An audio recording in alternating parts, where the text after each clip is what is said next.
The only real indication that Haya might have that was happening was the goons would be slightly slower than they should be, obviously because he's dedicating resources to building the Templar tech. But that is a matter of just, you know, a few seconds really, you know, maybe 10-15 seconds slower than they should be. So, and because the build is already quite strange with it being proxied, I think it would be quite hard to have such a good sense of the timing that you could feel that the goons were slightly slow. I think it's just a really hard situation for the Terran there. And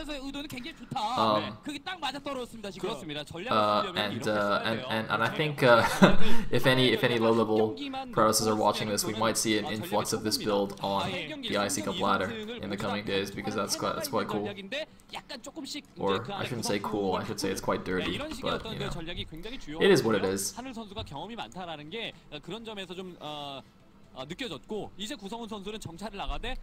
Anyway, so we are now Fighting Spirit for game number 3. Looks like Sky is settled in a little bit. He's got his serious face on. Oh my god, there's a pylon in his main base. What is this madness?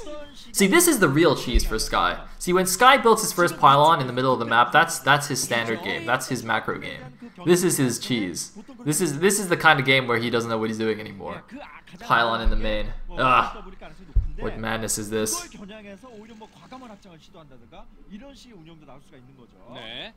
Anyway. What's up, random guy? Alright. So, Haya, I'm interested to see what he's gonna do here. If he's gonna be, you know, semi-traumatized by all the shenanigans from Sky. It doesn't look like it. He's not even building like an anti-zealot building placement here. Although I suppose if he builds the factory to the top right of the barracks, he will have walled himself in, which is highly possible. He might just do that. As it stands, his depot is just the good old SCV mining faster depot to make your SCVs pop out on the right side. So, this is going to be interesting. See, so Mist was a 2-player map, so obviously that lends itself to the proxy gates. Electric Circuit, you know, it's a completely flat map with no ramps and anything, which means the Terran is actually quite vulnerable to early goon aggression like a 10-15 gate. So even a normal 10-15 gate in the main, I think, would have been quite effective. But on Fighting Spirit, it's completely different. You know, you have a much... I don't want to say... Well, I guess it's more standard, but you have the narrow ramp going up onto the high ground into the main. So it's a little bit more difficult to pull off any kind of crazy cheese, I think. But on the other hand, you know, Fighting Spirit is so played out and everything that I'm sure both these players have all kinds of crazy builds that they can do on this map, and they just know it so well. So I'm not really sure what Sky is going to try here.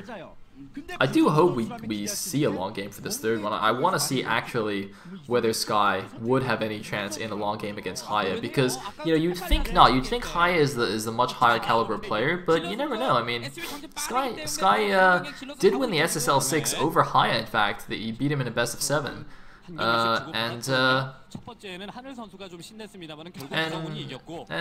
late game PvT, you know, it's Protoss, man. They're pretty good. It's a pretty good race. Anyway, we do have the second Devo actually providing the anti-zealot SimCity here at the front. Now take a note of this building placement by Haya. He's built the factory right there on the edge of the cliff, right next to his barracks, which is good because a pretty basic mistake that some Terrans make is they build the factory too far away from the depot barracks anti-zealot wall, which allows a zealot attack to just harass the SCV building the factory and delay that. So it's a good idea to kind of keep those close together. On the other hand, it's quite far away from his mineral line, so if Sky was going for some kind of proxy gates, again, some early zealot attack, that could have been slightly problematic. But anyway, none of that's happening here, so Haya's completely fine. Anyway, we are going to see a fast expand now from Haya. Not quite as fast as last game, though. He's not going for the 1-rax expand. He is going for the factory first. Presumably an FD, but I'm not too sure yet. No, it might. Actually, there's nothing researching in the machine shop yet. Maybe he needs a bit more gas.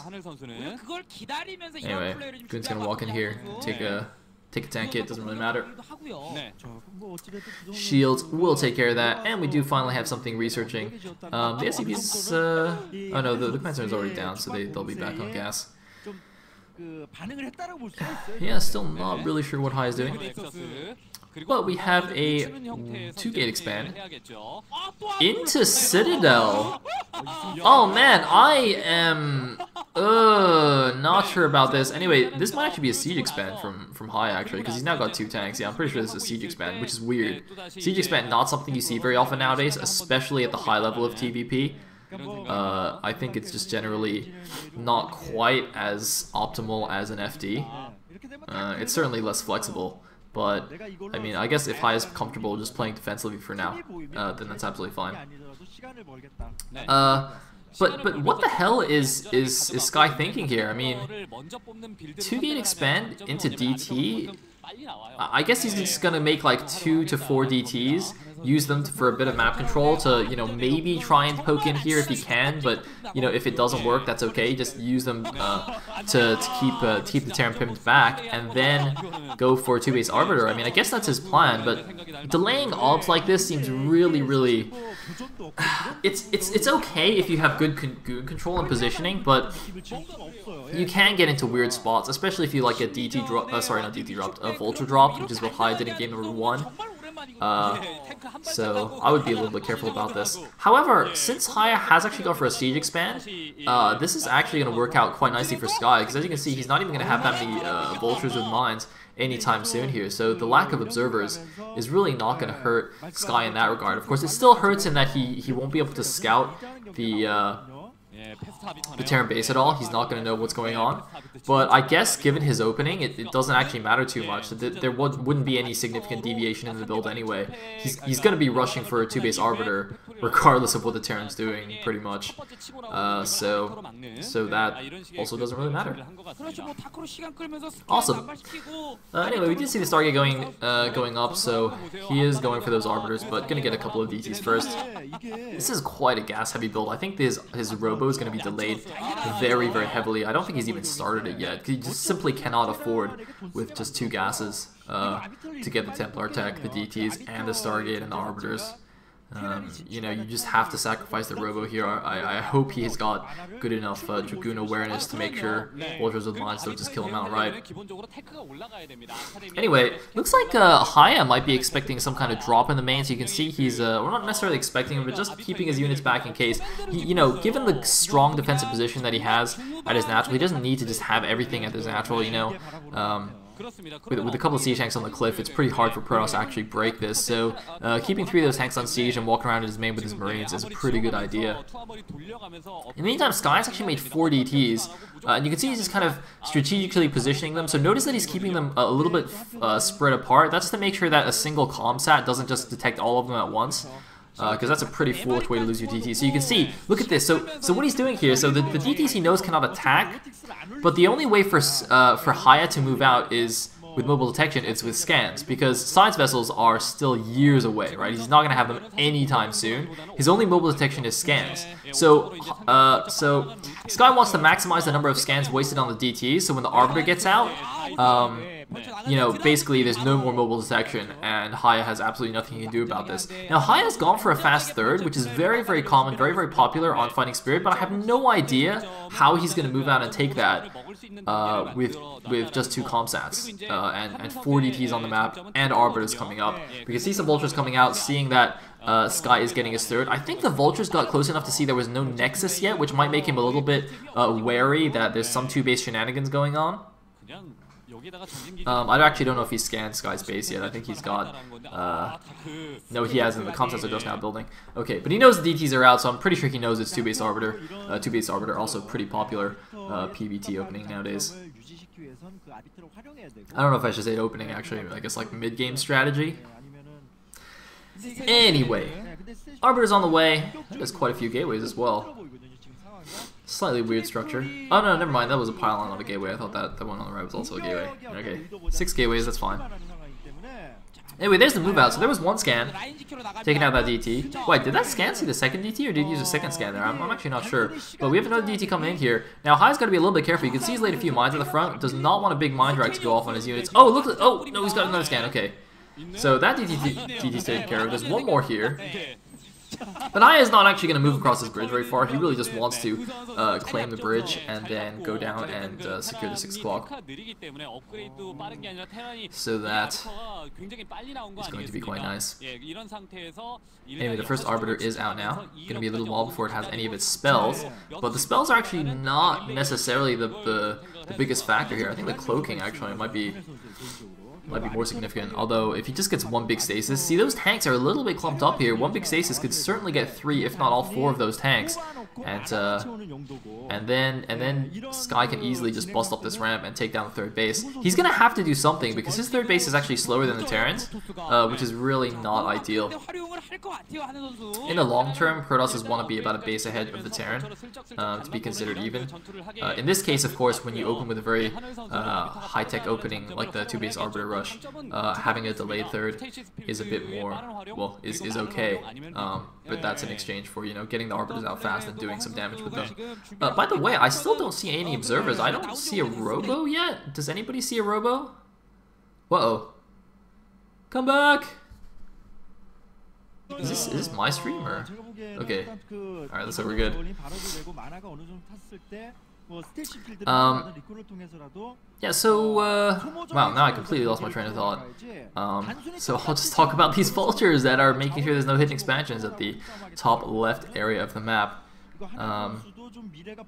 What was I talking about? I had another point. Damn. Anyway. So Hai secured his 3 bases. I'm really waiting to see what Sky's going to do here. He hasn't made use of the Arbiters at all.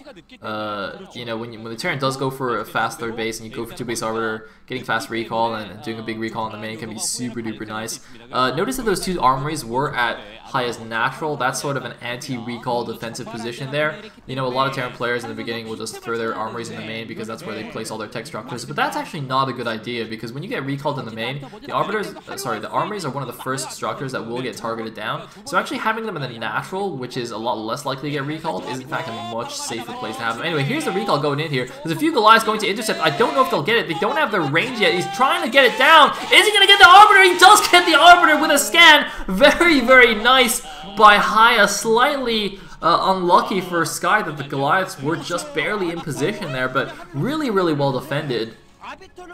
He had to do the move and shoot micro with the scan there to make that work. It was literally down to the last volley because the Goliaths did not have a range there. So it was kind of a pair defense, but really, really nice. And of course, that was, I assume, the first Arbiter that came out, the one with the most energy. The recall does cost 150 energy, so now Sky's going to be left with low energy Arbiters, which he is still only producing 1 at a time. So that one loss is absolutely huge.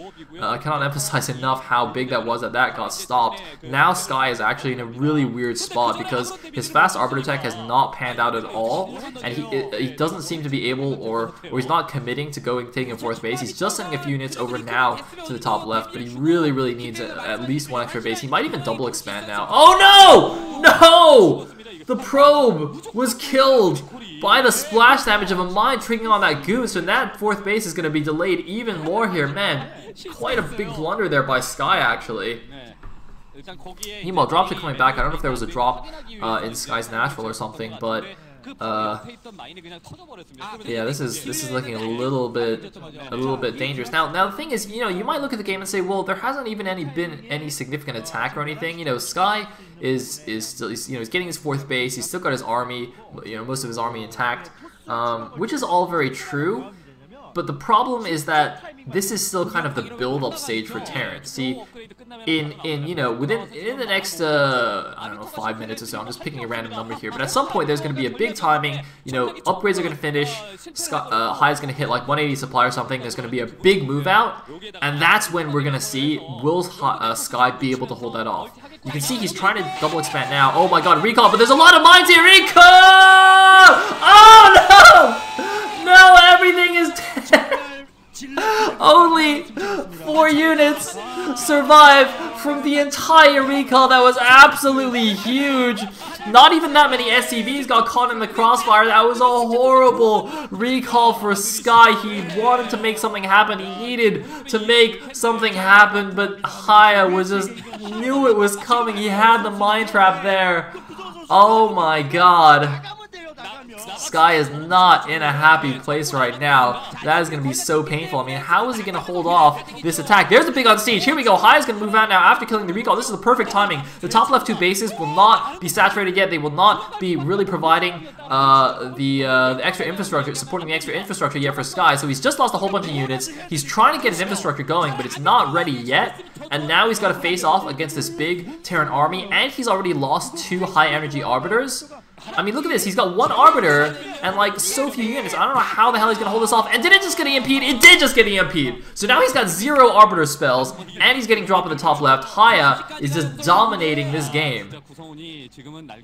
And I think this one push is probably gonna decide it. I just don't understand how Sky's gonna hold it off. In fact, he might even go for a counterattack. He looks like he also knows that he has no chance to stop this straight on. So he's gonna try and turn this into some kind of a weird base race situation.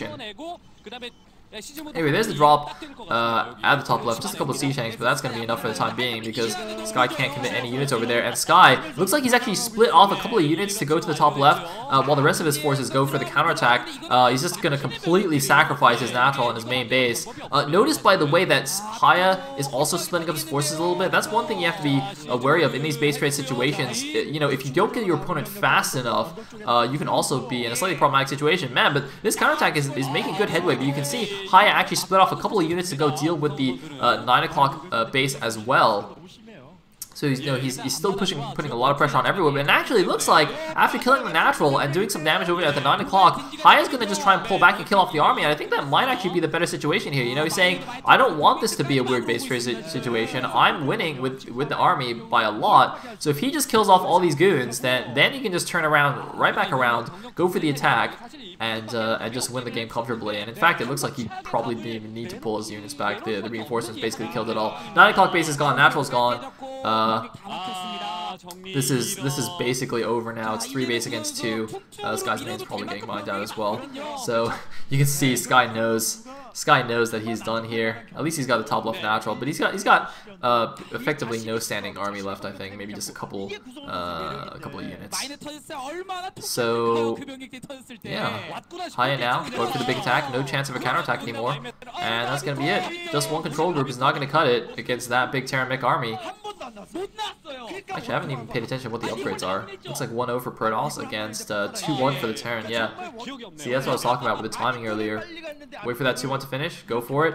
Are there like 4 or 5 DTs under there? I don't know why that's useful. He's already got the Arbiters and there's already vessels out. GG from Sky! He knows he has no chance anymore. The top left base was completely exposed. And Haya takes it down 2-1 in the end.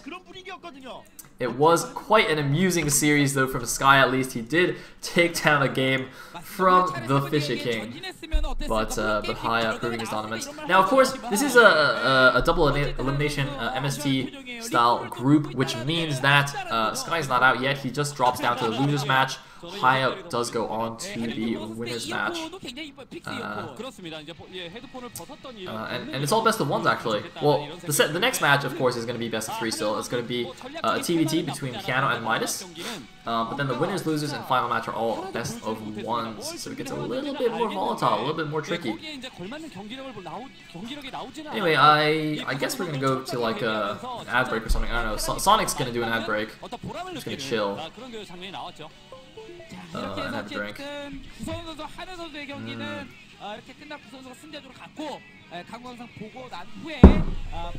Alrighty. So yeah, I guess we just gotta hang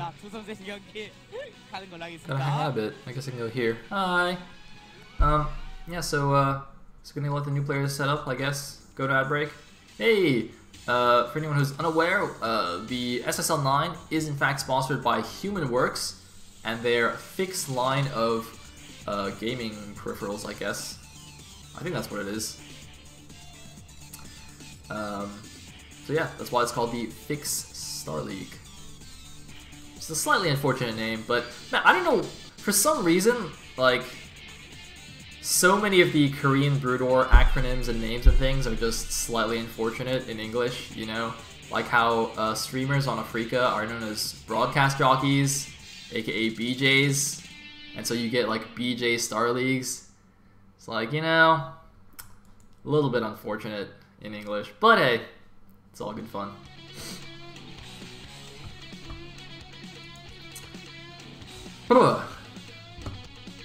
Oh, I've got a message. Nice.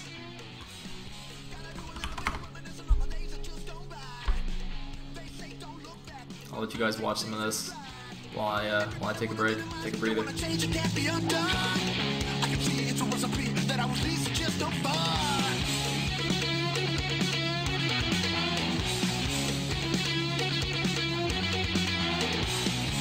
said that time to take it back. I got a few regrets of my own.